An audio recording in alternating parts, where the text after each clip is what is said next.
votre attention fuit toute seule presque une fois sur deux. Et chaque fuite coûte une fortune en temps. La vraie question, c'est est-ce que ça se muscle ? Est-ce que l'attention, c'est comme un biceps ? Et c'est là que l'étude de New York entre en scène. Direction Manhattan, le labo de la neuroscientifique Wendy Suzuki à l'université de New York. Son équipe recrute des gens qui n'ont jamais médité, des vrais débutants, comme vous peut-être. Elle les coupe en 2 groupes au hasard. Le premier groupe, 13 minutes de méditation guidée par jour. Rien de fou, de la respiration, un scan du corps, on revient au souffle. Le deuxième groupe, et c'est ça qui est malin, ne restent pas les bras croisés. Ils écoutent 13 minutes de podcast par jour. Exactement la même durée, le même engagement quotidien.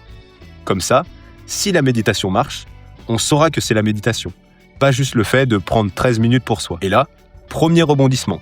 Au bout de 4 semaines, l'équipe fait passer les tests et il ne se passe rien. Pas de différence. Niet. Imaginez, 1 mois à méditer tous les jours et 0 résultat mesurable. C'est exactement le moment où, vous et moi, on aurait abandonné en se disant « ce truc, c'est du pipeau ».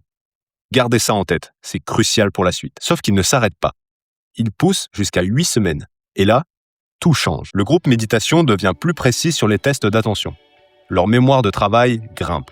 Leur humeur s'améliore, leur anxiété baisse, leur fatigue baisse.